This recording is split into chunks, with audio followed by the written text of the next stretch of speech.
Well, nice being back again. I think I was with you all, geez, when was that? The beginning of the year? Or it seems like forever. It's been a crazy beginning of the year. But I'm Brad Bergerford. I'm a horticulture specialist here at the South Centers, which is half of my appointment. I do statewide fruit and vegetable production research. If you look out back here, you'll see we got strawberry fields and hops fields and malting barley fields. And in the summer, we do pumpkin research. We have a pumpkin growers cooperative that we help form down south here. And just been doing this high-value horticulture crops thing for 28 years with OSU Extension. I'm also the half-time county ag agent just down the road here in Scioto County in Portsmouth. So I've been working with do horses and forages. So I guess I teach and do a little bit of everything. But this morning, Jordan wanted me to talk about gaps, because when you're talking aquaponics, you do the fish farming thing, but then when you throw in the produce thing, growing your crops within them types of systems, that's where it throws you into some of these new regulatory things. We got the new Food Safety Modernization Act that just got enacted here 2-3 years ago, and I think they're still working on the details, but it's actually going to start rolling out here the end of this year, and then there's a phase-in. So probably most of you all really won't be impacted until 2018, 19-ish, because we're smaller farmers. But the bigger farmers, the bigger produce farmers, they're going to, all these new rules and laws are going to kick in a lot earlier for them. So we've been at this GAPS, Good Agricultural Practices, trainings. Me and another team, we have an OSU produce safety team that teaches this all around the state. And we've been at it now for like 5-6 years because it's really nothing new. We have farmers markets, a lot of farmers markets in the state. A lot of those farmers markets, in order to sell at the market, you have to have a certificate of completion of your basic 3-hour good agricultural practices class. So we've been doing that ever since the farmers markets have been first requiring of their folks. A lot of our produce companies, Giant Eagles, we do one just for the Giant Eagle growers up in Cleveland. We'll get together and we fill a big room with all the farmers that grow for the Giant Eagle stores, and we teach them their 3-hour GAP certification every year. If you're a large grower, and you get your third-party audits, which mean you bring in a private company and they'll actually audit your farm, and you pass a completion that allows you to sell produce to those larger chain stores. They have to start at this level too. Even though they're large farmers, they have to take that 3-hour certification.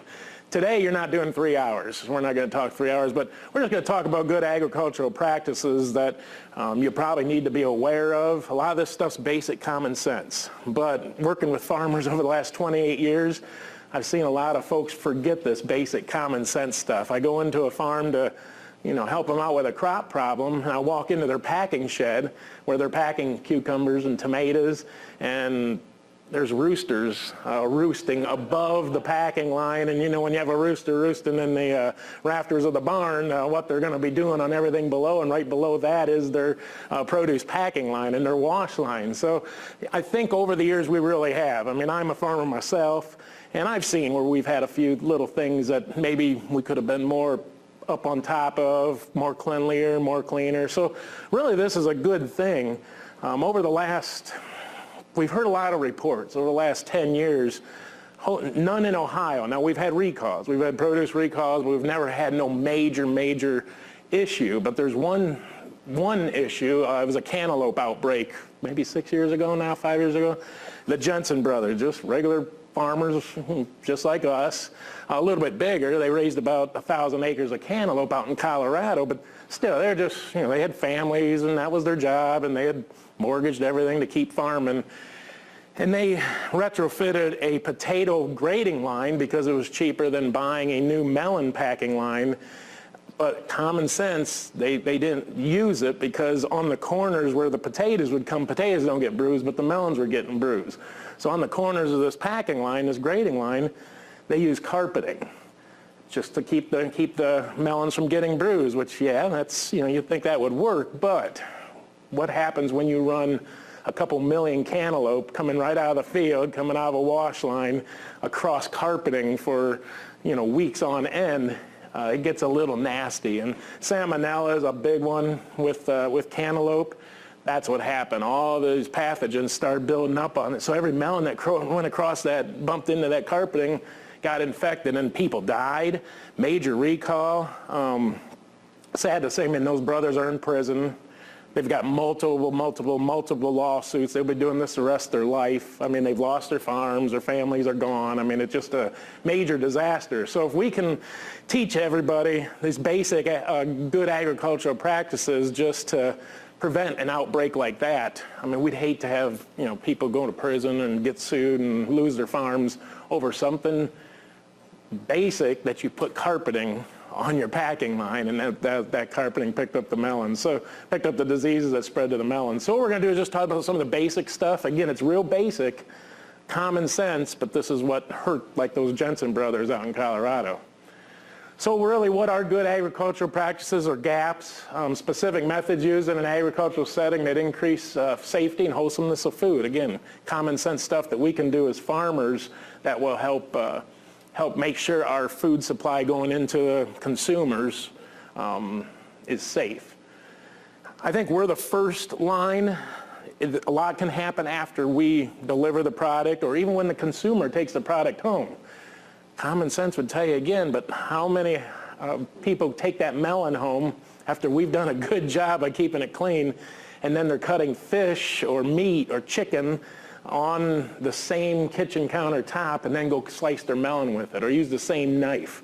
It happens. It's common sense stuff. But we can at least get it to the consumer in a good, safe manner. After that, it's up to the consumer to realize good practices they need to be following too. But this is really what kicked it off, this Food Safety Modernization Act. Just with those disease outbreaks we were having, they implemented this legislature. Too bad we had to go this. I mean, we went 100 years without none, but things have gotten a little out of control and people are getting sick, and we just don't want that. So that's where a lot of these good agricultural practices start, is with this Food Safety Modernization Act. Some of you I was talking to have taken the 3-hour class, so you're probably going to be bored because a lot of this stuff is part of the 3-hour certification training that we extension folks teach. But this is the bottom line, and we will see this phasing in over the next few years. I mentioned third-party certification or third-party audits. More than likely, you won't have to go to this. It's not a bad thing to go to this. Most of this is driven by your markets. Like I said, the Giant Eagles, they require a third-party audit. Kroger's, Meyer, they definitely require a third-party. It wouldn't be good. It wouldn't hurt anything to have a third-party audit, but to be third-party certified, this is just a listing of the folks that do that. It costs a lot of money. You know, it's a lot of paperwork and a lot of time. But it might be something as you guys grow your operations, maybe you'd want to just consider to be third-party audited. Some of the third-party audits are, I've had farmers do all these. USDA is one of the better ones. So probably for a smaller farmer like us, if you were looking for third-party certification, USDA is probably the cheapest, and they're local, they do a good job. This isn't recognized, though, by a lot of our big chain buyers, like the Krogers and the Meyers. They don't recognize the USDA, but your smaller stores, the Giant Eagles, the IGA type stores, they do recognize the USDA third-party certification. Then there's a bunch of others, but these are just a few that our farmers have used. Primus Labs, EquiCert. In Ohio, we have a very large produce auction industry. I helped start the first one back when I started with Extension 28 years ago. Now we have 10, and that's about a $20 million business throughout the whole state. Little different, though. EquiCert audits and gives certification to the Amish and Mennonite type farmers that farm with horses. That's a little different. Farming practices still have to follow the same type of procedures, but EquiCert is the one that really hones in on those farmers that farm with teams of horses and less tractors and so forth. Then we have ASI, food safety, and then there's a whole bunch more. So this isn't the whole list of third-party audits and certifiers, but this is a few that my farmers have used here in Ohio. So to utilize gaps at the farm level, it comes down, you have to develop a food safety plan, identify possible routes where that microbial contamination could infect your produce, like the carpeting on the produce line. And then just have some type of a plan to implement methods or procedures that you're going to try to reduce those contamination points on your farm. A lot of record keeping again, but you know, record keeping is getting to be what we do now as farmers. I mean, we have to keep pesticide records. We should be keeping production records on our fields, our greenhouses, our grow beds, whatever. Just one more, and this is probably a real important one, to keep those records for good agricultural practices to prevent any of this contamination of our produce. These are the things that are doing it. This is what's causing that contamination. None of them we can see. You could not see the bacteria, the salmonella, or whatever it was that was infecting all those cantaloupes. You can't see it on the carpeting. You can see dirt and dirty, but you can't see bacteria. They're too small to see. You can't see viruses. They're even smaller than bacterial pathogens. Parasites, intestinal worms, cyclospora, those, you're not going to see those either. So everything that's causing us problems, we're not going to see with our human eye. And look at this. This is the listing of all of them. How is it passed? Humans is the big one. Animals aren't too bad. The horses aren't as bad as like deer and hogs on the farm and poultry. The horses really don't spread too much, but a lot of them is humans, isn't it? And that's where we see a lot of the potential contamination points on our farms is from our human hands, or people coughing, or having cuts, or just being sick. You can actually spread that when you're handling this produce. Doesn't take many to get sick. I mean, 10 cells, 10 little microscopic cells or less, then we can go ahead and people can get sick, people can die, kidney failure, just all kinds of things can happen. And those are things, if that happens because of your produce, and they find out and can figure it out, then they're going to probably come back to sue you, just like those brothers ended up getting sued out in Colorado. And they multiply quick. This is just a Petri dish where we put one little bit of this bacteria on that Petri dish and just leave it at regular room temperature, and you can see how you can go from one cell to well over 1 million cells just within one day. So that's how fast this stuff can grow once it does get contaminated into our produce. Just multiplies really, really quick. We do have a population out there that is more at risk than others. We have folks that are older, maybe they don't have the immune system. We have younger children that are really more susceptible to getting sick from these possible contaminants.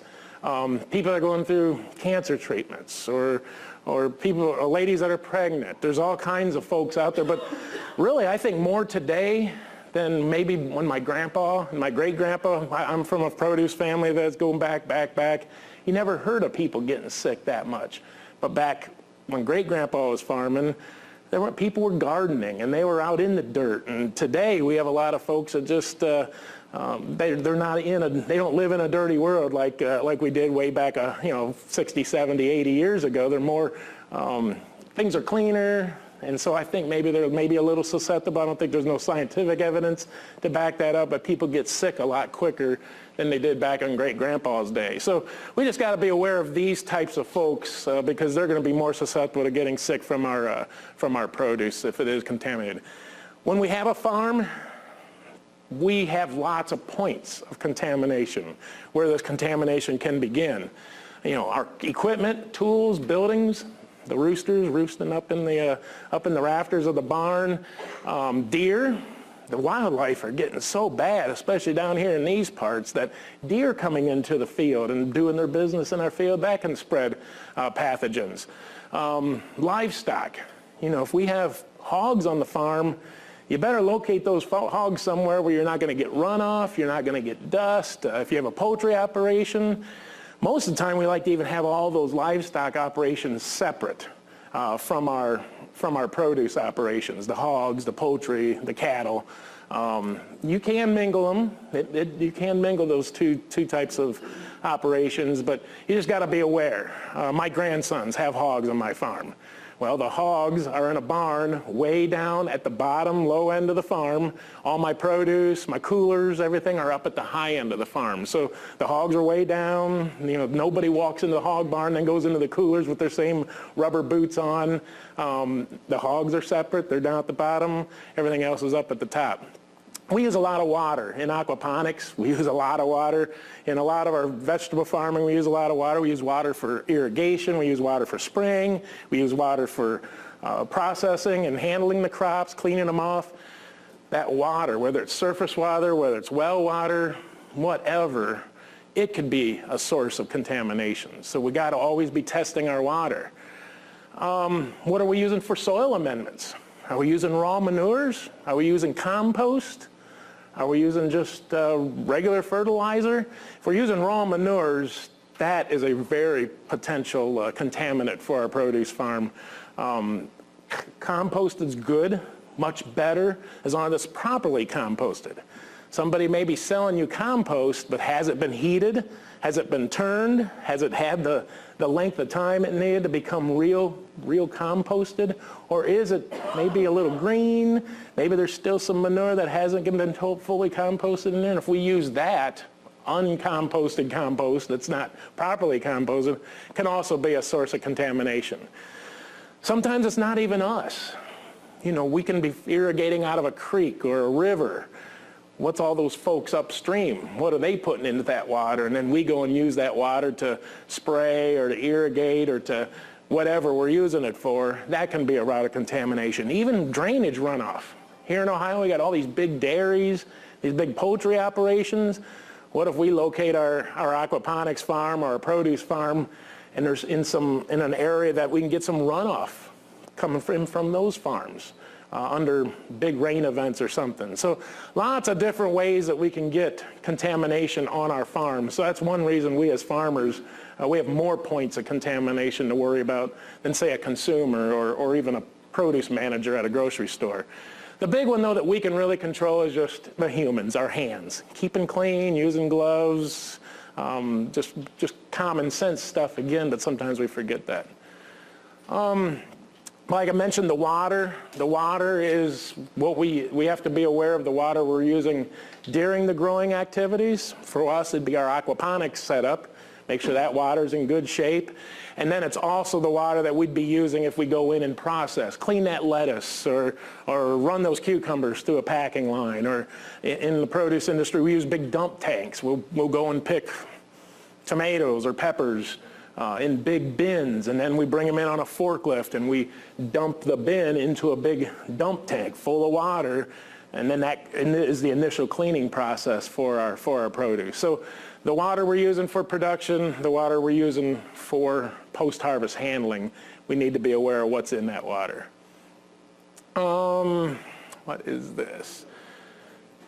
Okay, I already mentioned this. Direct application. Overhead irrigation is becoming less and less on produce in Ohio. One, we waste a lot of water with overhead, but two, we're going more towards the Israeli drip irrigation technology where we're just putting the water down at the base of the plant. So if you compare the two, overhead irrigation compared to drip irrigation, which one's going to be better? Less risk of contamination because the drip is just going right down at the base of the plant at the root system. Overhead, we're spraying everything. Every tomato is getting covered, the leaves are getting covered. So if we use overhead compared to drip, we have a more chance of having that contamination occur. Even clear down the crop sprays. Who are we talking? Aphids. We're controlling aphids, and even aphids we can control with an insecticidal soap, which is organic. But just because this chemical we're using is organic doesn't mean the water that we're spraying our crops with is clean. We could be pulling it out of one of those other sources that could actually be contaminating the produce crop. Then we just came out of this last weekend doing a lot of frost protection on strawberries with that freeze event we had last weekend. That can go ahead and actually be a route of contamination. What we really want to do in all of our water sources on the farm, and you're all probably doing this. As fish farmers, you're always monitoring your water, aren't you? Everything that's in that water and the hardness and the nitrates and all that stuff that you fish farmers already do. This is easy for you to be taking water samples on a frequent basis, and what you want to do is establish a water quality profile for your farm.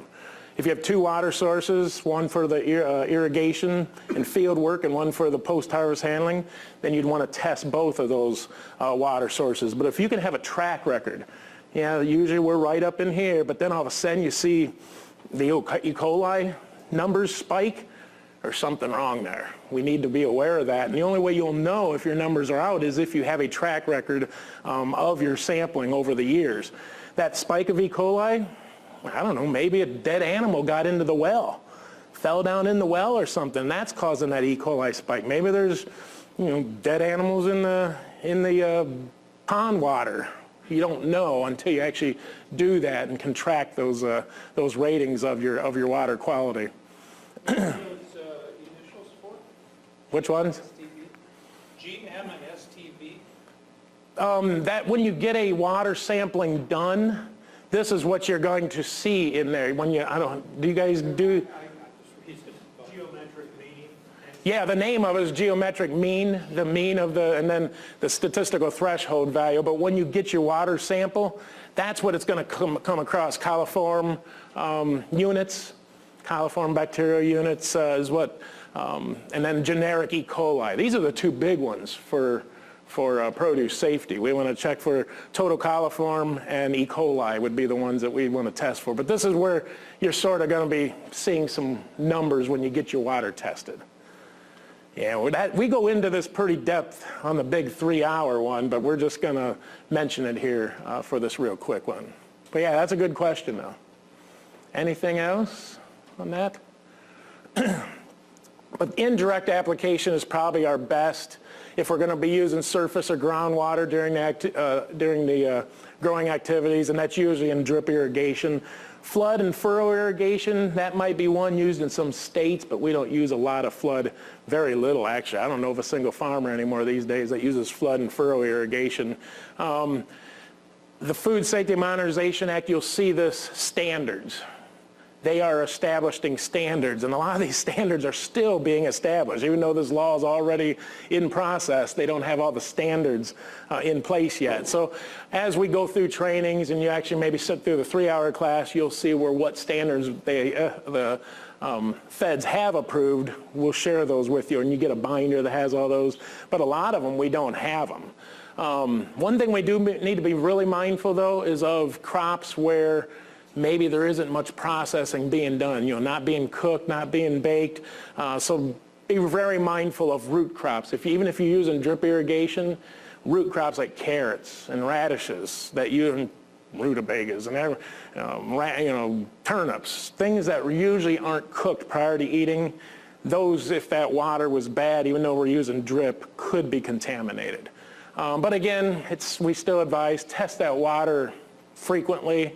We have a list of testing labs that I don't have with me today. That comes with the 3-hour, but if you really want them, we can get you the list of testing labs that we have. Most of the folks that you get your soil tested at, or you get your regular water quality tested at for your agricultural work, they'll also do they can also do your other water testing. Do you have a question?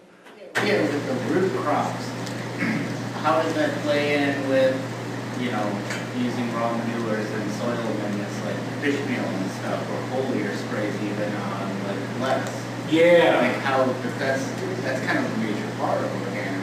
Yeah, it is, but even like fish emulsion that a lot of my organic growers use, it's a great source of nitrogen. We still can inject that through the drip, and that's still a more efficient method of using fish emulsion, is to inject it right through the drip, because you're putting it, the research has been done all over that it's more efficient to drip fertigate, that's called fertigation, than to foliar apply, because the plant just can't take in enough of that fish emulsion or any liquid nitrate as much as it can through its roots.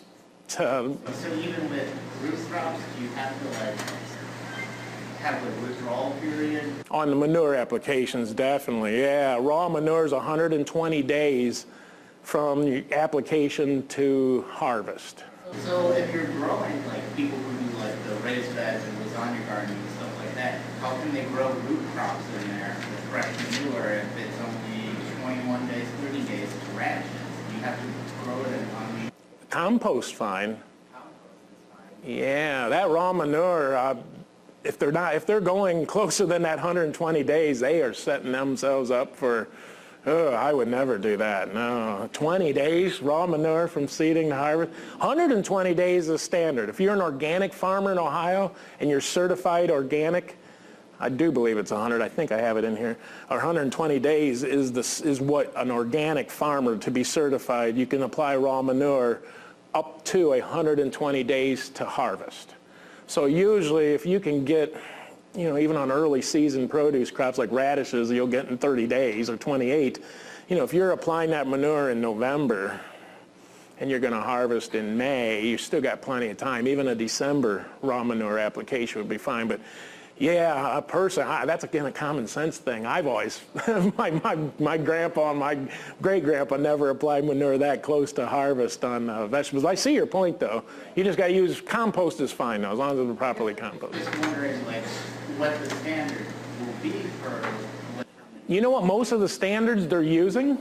You know what most of them they're using are the organic standards. That is really what the feds are implementing here with this law.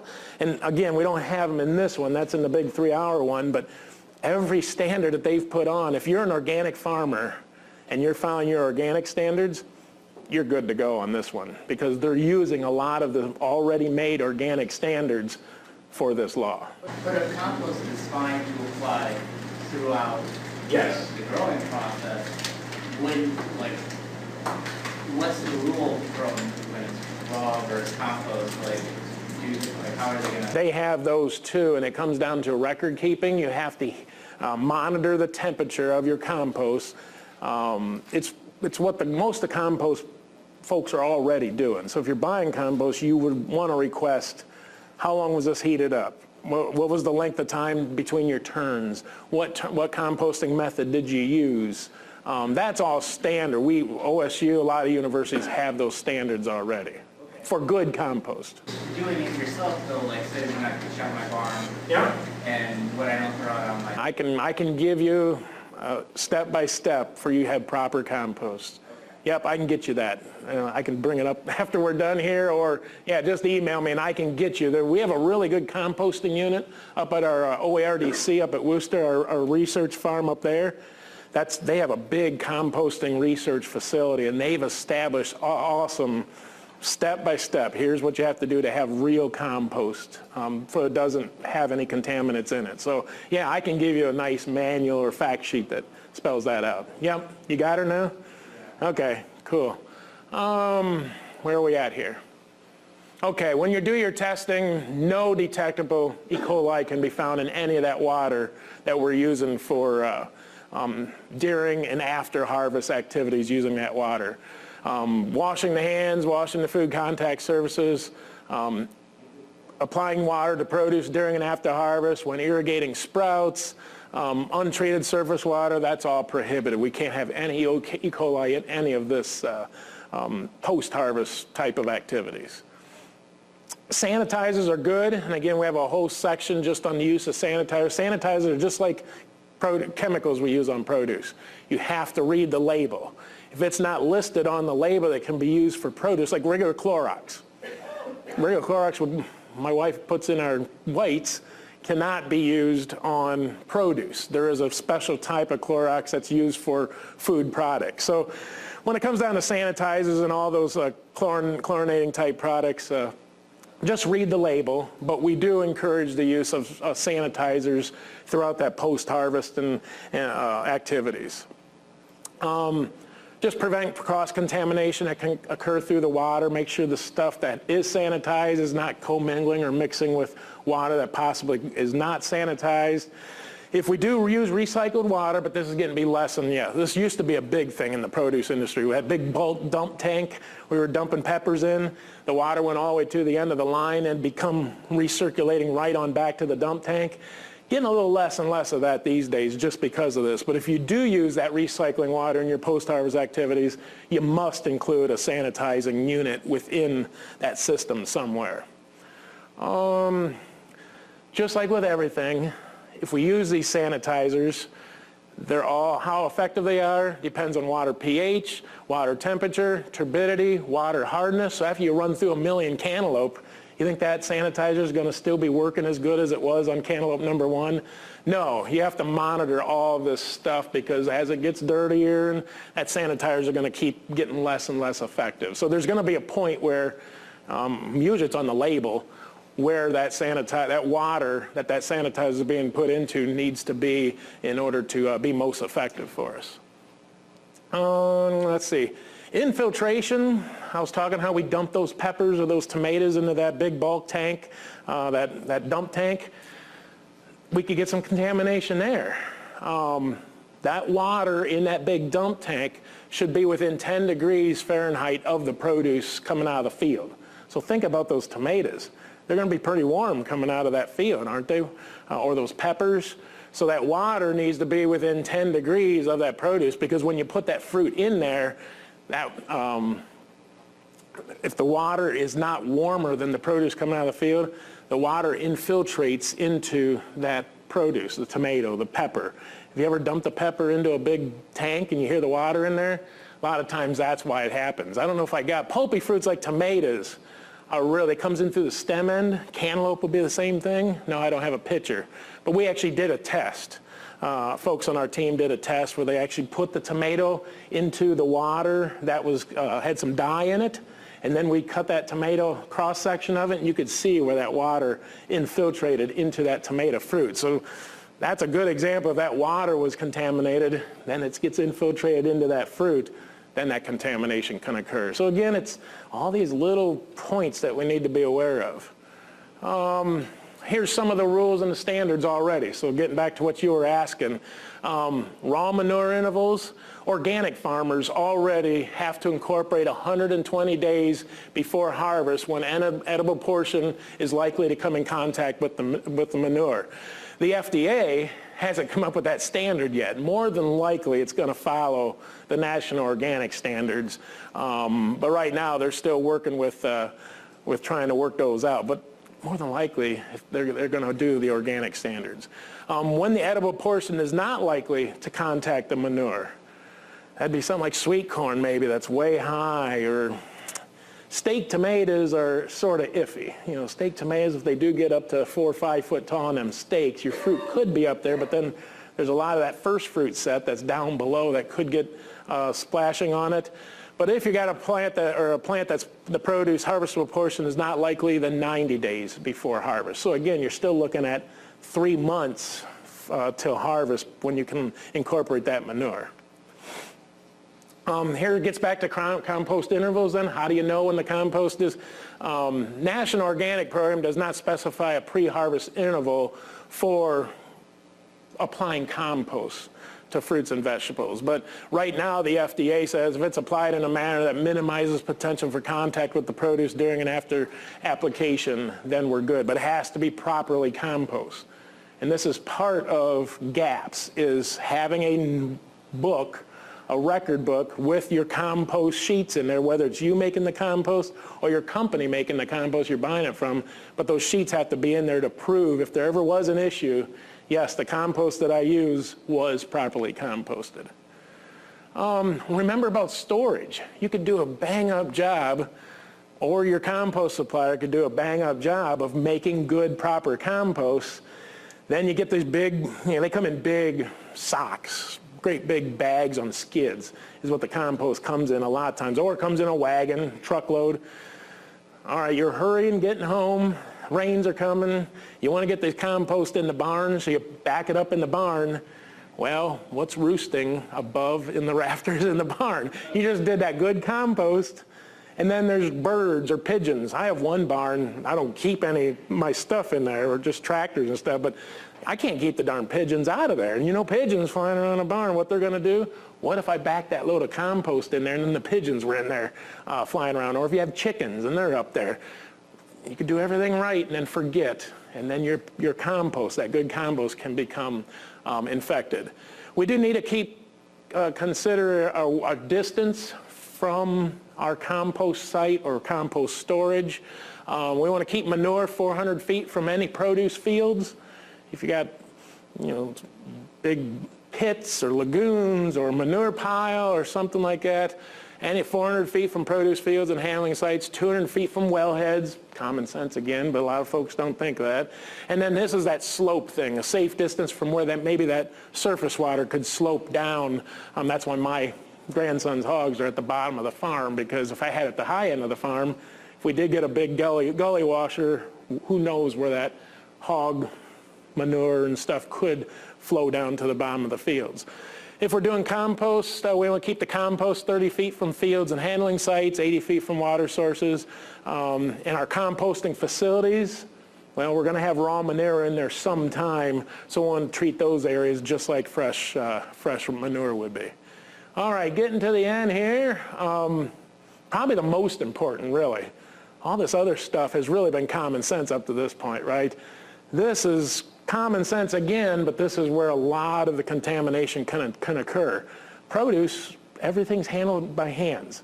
There are no big fancy green combines with air ride seats and air conditioners and stereo systems. You have to pick it and handle it and pack it. Everything has to be done by hand. So we have to train our workers. Even if it's my grandsons helping me on my produce farm, I still have to teach them, don't sneeze all over the tomatoes. They love picking cherry tomatoes. They're only 6 and 8 now, but they love picking cherry tomatoes. Well, if you're sick, or if you got to sneeze, turn your head. Don't sneeze all over the pint of cherry tomatoes you just picked. No matter who's helping, hired employees, family help, whatever, warn them that if you cut your hand out there.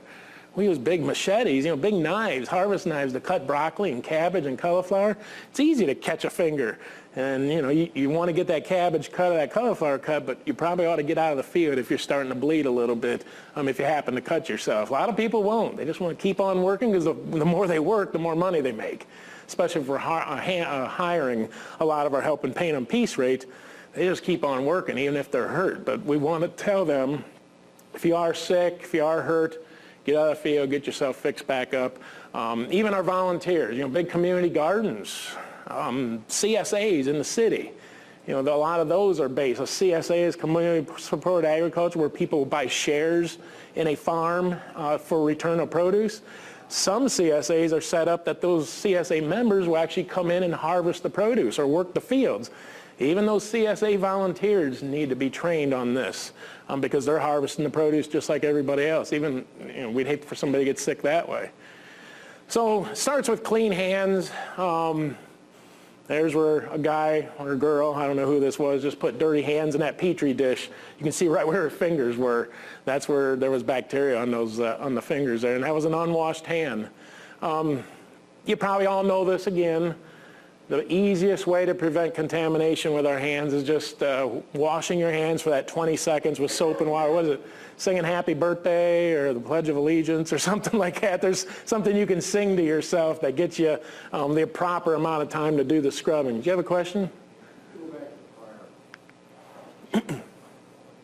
Oh, okay. This is actually, Jordan's going to give you this. It'll be online. Or your box. You guys got a box or something where all your stuff's getting put into? On the website? Yeah, so we'll put this on the website too. But yeah, you can see right where all the contact points of working in the field. I mean, that's what you get, but you get dirty hands. So yeah, if you just sing Happy Birthday or do whatever, about that 20 seconds you need to wash your hands. Some folks here in Ohio, we bring in a lot of workers from Mexico and other countries, and they may not have the same hygiene that we do. They may do their business in the field, they may not wash their hands, they may not flush toilet paper. That's just different cultures. I've been around the world and I know there's a lot of different cultures out there, but for us, we need to train our people, whoever it is, that this is how we do business, this is how we need to do things to keep our people from getting sick. All right, going on to the next one, which is pretty bad down in this neck of the woods. Now up in northern Ohio, where we don't have many woods and big open fields, it's not near as bad. But down here where we still have a lot of woodland areas, we got a lot of deer pressure, major deer pressure.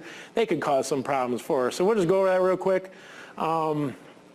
If things are too bad in the field, this happens a lot. Blackbirds come in. I don't know how they do it, but me and my boys will be out there. Man, we're going to start harvesting this corn, no problem, tomorrow morning. Well, we go out in the morning, what else is out there? The blackbirds are out there, and they just start pecking away on that, especially early season corn. And then they do their business as they're flying around. Not only do they damage our ear, so we don't want that getting into our system, into our marketplace, but then they're doing their business all over that corn. So we have to assess the damage of that field at harvest. Potential damage, maybe we need, maybe there is heavy deer pressure. If you look out back here, in our fields, we had to put this great big tall 10-foot fence all around about 15, 20 acres back here because the deer always were coming in.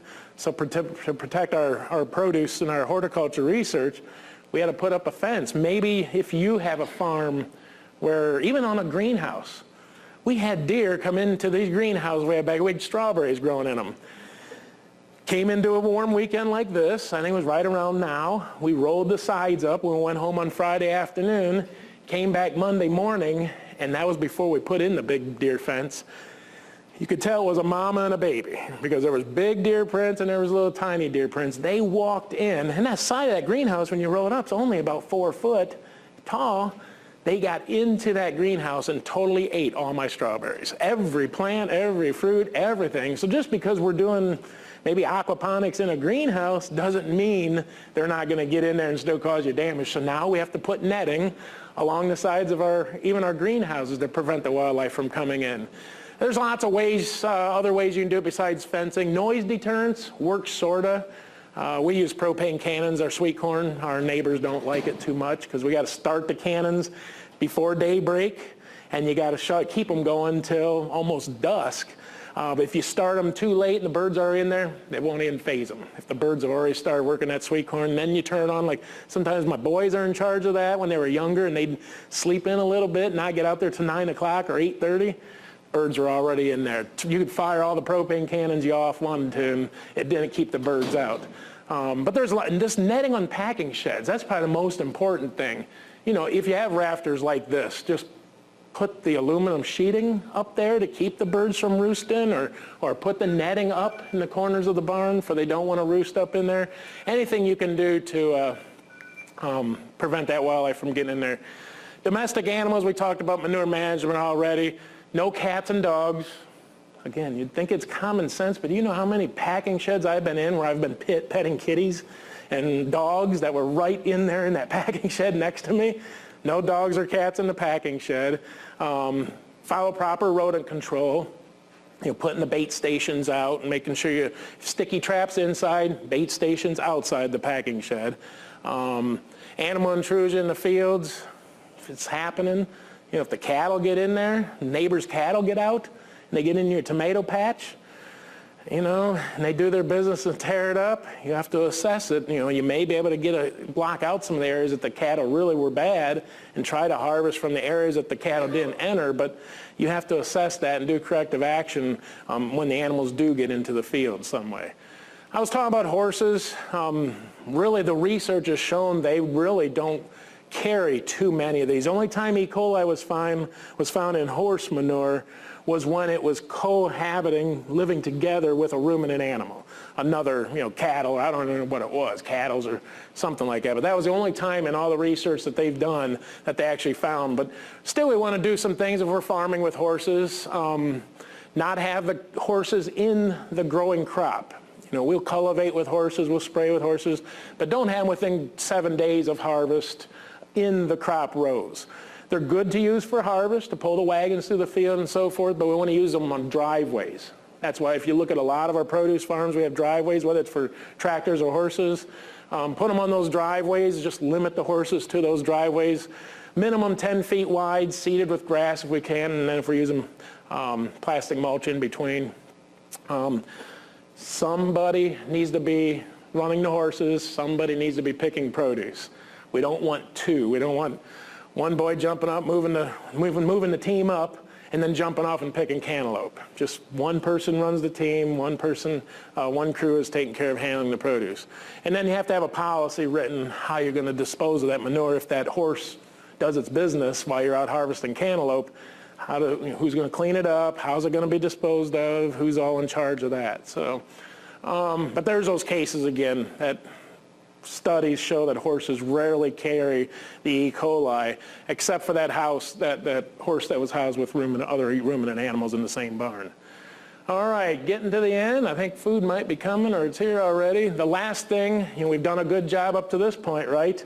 But we can still screw up a lot of stuff and get our produce contaminated if we don't take care of our equipment, our tools, our buildings, where we're post-harvest handling the product.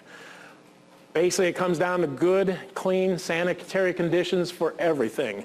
The harvest bins, the harvest tools, and I'm guilty of this. When I was farming, when I was 16 years old, went to Farm Credit, got my first big ag loan when I was 16, and I was growing broccoli. I know when we cut broccoli, I did not clean those harvest knives. We were in such a hurry, it was usually dark by the time we were getting done cutting broccoli, and the knives got put into a bucket and never got chlorinated, never got clean, and I bet we went back out to the field the next day with those same knives and cut broccoli again. It's that kind of stuff we don't want to do. Get done harvesting, clean the tools, clean the bins. We've mudded stuff out of the field, and those harvest containers were heavier from the mud that was caked on them than it was from the produce that was in it. Those harvest bins, those harvest containers need to be cleaned. Packing shed, everywhere the food's going to come in contact with them, the bins, anything, that all needs to be cleaned. Packing shed itself needs to be cleaned. Watch the skids we're using. You know, we use a lot of skids in the produce industry. You'd hate to do such a good job, get this all packed, and then you put the produce on a skid that had ag chemicals on it. We buy a load of chemicals, it comes on a skid. Well, that skid accidentally made its way into the packing shed. Then we go put the produce on top of that skid. So we want to make sure we're using good food grade skids that have been cleaned. Just common sense stuff again, but it's easy when we're in a hurry and we're working hard to skimp a little bit on this.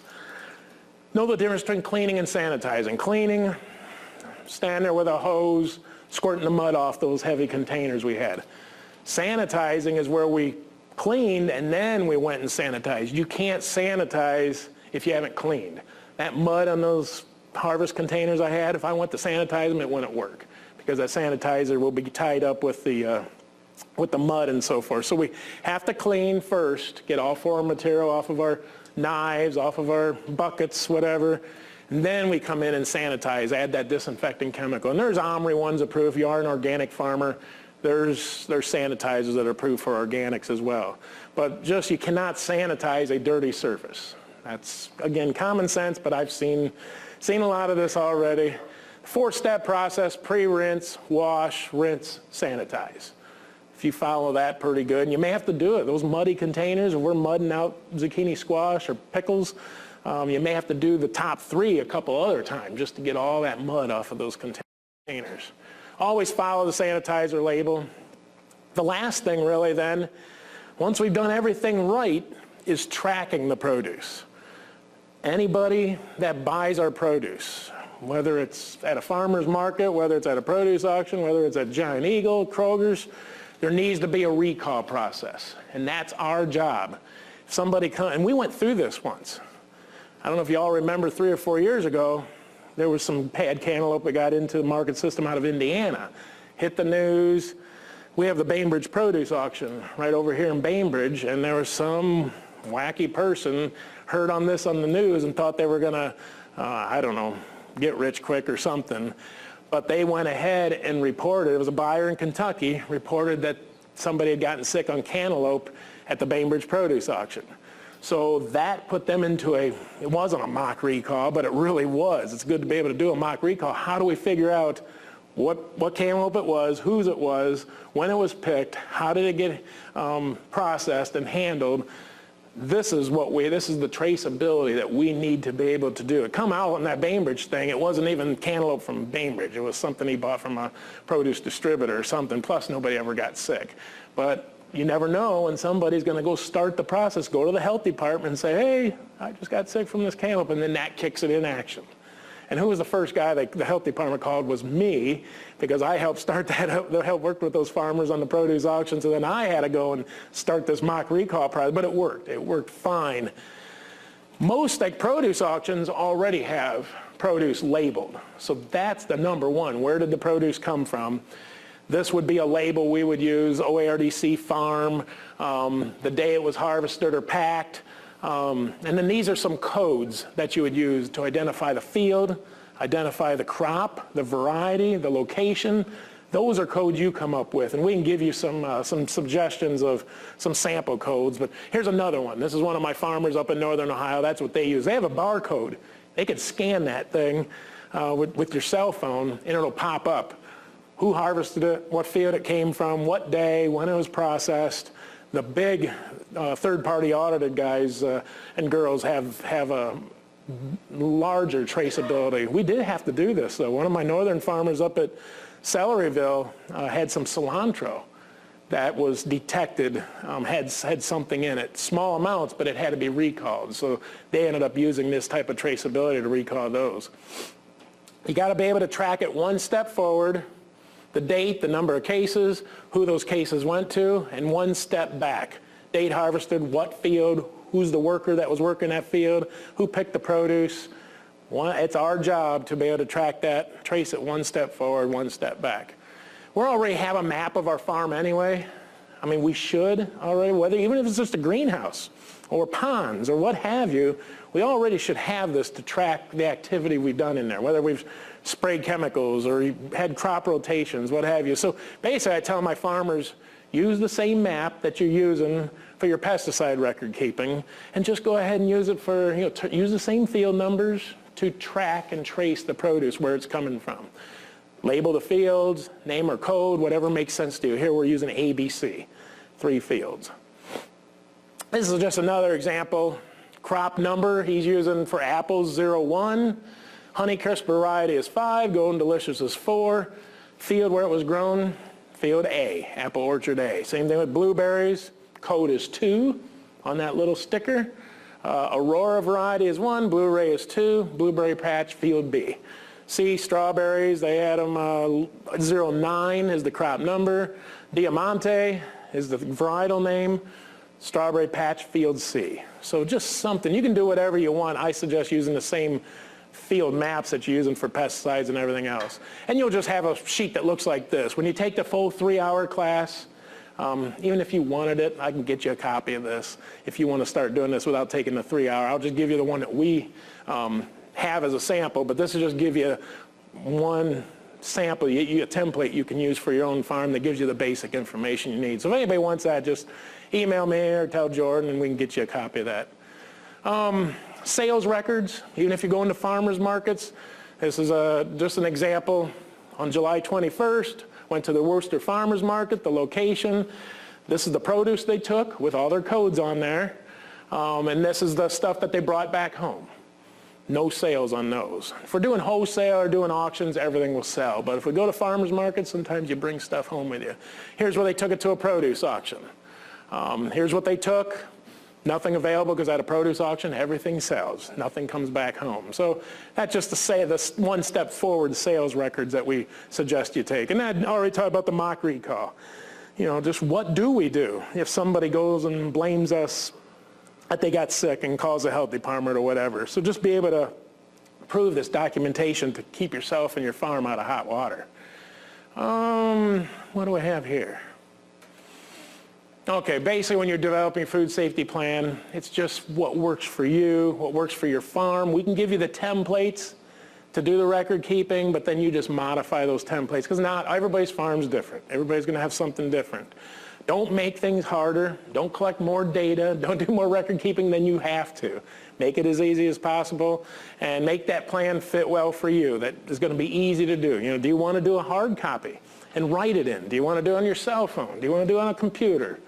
Whatever works easier for you. Some folks are just like to have that binder in the packing shed or in the farm office and they just write it in real quick. Others like to do the cell phone thing, computer thing, so whatever is easier for you. If you want to have other examples besides what we have, Penn State got a lot of funding. We don't get any funding in Ohio to do our produce safety. We've got a couple little grants from the Ohio Department of Agriculture, but Penn State had a big amount of funding go into their food safety, so we can actually use a lot of their templates. North Carolina State also received a lot of funding to have a produce safety program there. Minnesota has one. So these are just a few of the examples you can go to get the templates for your farm. Was that state funding or federal funding? Each one was different. In Ohio, we just got I think over the last 6 years we've gotten like $20,000. That doesn't even pay our travel to drive around the state. But that was a USDA grant that's put through the Ohio Department of Ag. I'm not sure where these came from, whether it was federal grants or state grants. I never delved into it that much. All I know is Cornell's got an awesome program. I think I got a website coming up here at the end, but Cornell put a lot of money years ago into their food safety program. So there's other folks out there that we can use. But your plan just going to consist of your standing operating procedure, record keeping laws, audit standard fulfillments, all all that stuff. This is one I put in. I pulled it out, or it was out, but I thought this would be something just for you all because it pertains to aquaculture and aquaponics. What they did was we had big meetings when we were putting these together 5 years ago, and the farmers threw out questions. You know, from your program, we can't understand, you know, about manures or compost. And one of the questions that came up was, does aquaculture, aquaponics fall under soil amendments? When this question was asked of the FDA, this is their answer. These systems would typically fall under pre-harvest water standards unless the fish emulsion was directly applied to the soil, just like you were saying. So really, we're not much different. We are different because we're growing things in beds of water, but we're really not that much different if we're using the fish water, the fish emulsions. Now, one thing I am not good at, and we haven't had anybody do in Ohio, I was talking to Jordan about this, there's seafood gaps as well. We just went over produce gaps today, but there are seafood gaps as well. Even my tobacco growers, they got to go through gaps training for tobacco operations. So everybody has, you know, every commodity has their own little gaps program and training that they need to go to. We're just doing produce today for the aquaponics folks, but that was FDA's answer when the question was asked about aquaponics or aquaculture and fish emulsion. Fish emulsion, you mean fish poop? Yeah, that could be one, and that's where they came under, was they were looking at it as fish manure, so that manure standard is the same. Some fish emulsions, though, are made up of just a bunch of ground up fish, from what I understand. It's the fish that, you know, that's what a lot of our organic growers use for a nitrate source, but in this question, yes, it was the fish manure, the fish water that we're using for aquaponics, but other fish emulsions, I've never been to a processing place, but I hear that's what they do, right? It's just, anybody know how they make fish emulsion? They just put a bunch of fish in and chop them up and turn them into a liquid solution. They're high in nitrate. And we have one of our guys, which you guys may have actually met in that OAA, Barry Adler. He utilizes fish emulsions. He runs an off-the-grid system. So he does a lot of solar power, a lot of bioenergy type things, but he will utilize some of the extra fish that he has that don't go to market, maybe not ideal size or quality, and he will actually grind those up and make a fish emulsion, and he'll utilize that on his crop fields. He'll do the same thing with the wastewater that comes out of his system. He'll put that onto his field. So he kind of has good stuff. Great nitrogen source. So just to recap, 5 routes of contamination: water, pre-harvest, post-harvest, biological soil amendments, health and hygiene, animals, domestic and wild, equipment, tools, and buildings, traceability. Basics of gaps. So if you just sort of put your farm plan together to address these and do the record keeping, you should be good. Here's my contact information. If you guys do want some of those sheets or those templates that we have, I can shoot you those, no problem. And again, Jordan's going to put this on your on your online stuff and on your website. Any questions? Not the funnest stuff, but got to do it or it could get you in hot water. Do you guys offer a free gaps course here to Ohio State or no? We were doing one when we had the USDA grant. They quit giving us that money now, so it's been $20, I think, is what the 3-hour course has been costing. But I think after this month, when the money does run out, I don't know what the price is going to be, but it's going to be more than $20. But I'm not aware, unless a group, sometimes the farmers markets that you grow for will fund it. I just taught one down in West Virginia, and that farmers market paid my mileage for me to drive down there, and then it was free for their farmers. So yeah, there are a few of those type deals, but Ohio State does not offer a free course on gaps. We do these little ones, but the full 3-hour to get your certificate, I'm not aware of one, but usually it's fun. Like I just taught another one for a Captina produce auction over in Monroe County. The auction picked up the price for the farmers to participate in that. On that slide, 2 slides back, where it was the answer to the question, yes. Does that mean that if this is not, if it's applied to the soil, like it is in aquaponics, that it's not, this doesn't apply.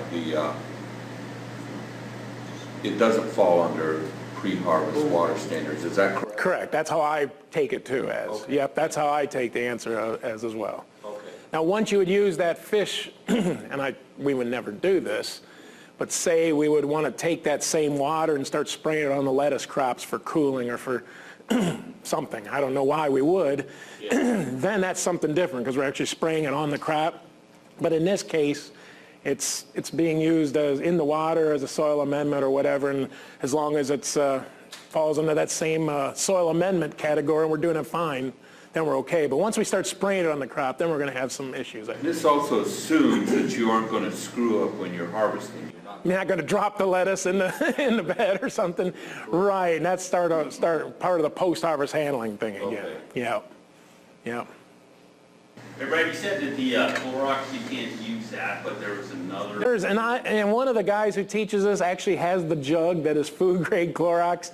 He kept it with him when he retired, so I don't even have that. But yeah, there is a Clorox. I've seen the jug. There is a Clorox that is food grade. You can't use the stuff that smells like lemons that my wife puts in our whites. So yeah, that's not labeled for food. Different about it. I really don't know. It must be something made up in how it's made or something. I've never delved into it that close. It's probably not. I bet you it's different. That's why they'd have two different grades. Yeah, right. You're the same way. Yeah, with your dairy farm would be the same way. The food grade one, right? What's different about it? I can only use Clorox. You can't use any other bleach. It has to be Clorox, and it can't be the concentrated, it can't be the no splash, and it can't be any kind of perfume. It has to be the straight Clorox, but I'm allowed to use that, and that's the only one. As long as I'm using that, I'm fine. That's for cleaning your equipment? Yeah. I can bring a bottle of that in and show it to you. Okay, we have it, we use it in our cafeteria. Okay, well, you're probably using the food stuff. We're not using regular Clorox. No. We're using another bottle that's like an industrial or, I don't remember what it says. So if you're using the cafeteria, I'm sure you're I've got using. cases of it in my store. Okay, I'm sure that's the kind of. Bottle of- Has large-scale rotational bin composting fallen out of favor the last couple of years? Has it what now? For large-scale rotational bin composting, there was a rise in popularity of that a few years back. You could see in the internet presence. And Yes. It was marketed for animal mortality, quick way to dispose of animal mortality on production lots. But the potential use was widespread. It was quick aerobic composting. Right. Big rotational. I think on livestock operations, like on pig farms, they're still using that, but for most of our operations now, they're just doing the windrow with the turners. I think it came down to an economics thing. The bin was costing a lot more money and wasn't as economically efficient as just having these big windrow turners, but I still think like with the baby pigs and these big farrowing houses, they're still using the bin treatments, but they're not cheap either, no, but one guy can do it on a tractor. You don't need a bunch of hands to do the... Is that what OARDC came up with in their top-level research, was to turn the windrower so often into good? That's what most of the research up at OARDC has. I haven't looked at what their... Yeah, is the big one. And that's what most of my farmers that have gotten in. That's a good market. There is a good market. There's a shortage of good compost. Well, if we got into large-scale fish production, that's a lot of fish food. That is. And if you're in close to municipal, you want to be able to deal with it without the smell, Right. so do it aerobically. Yeah. Bins, big rotary bin compost. That might be, yeah. Again, just like the pig thing, the pig farms use the bins. You may not want to have windrows of fish out there because of neighbors and so forth. But the windrow is what a lot of folks are using.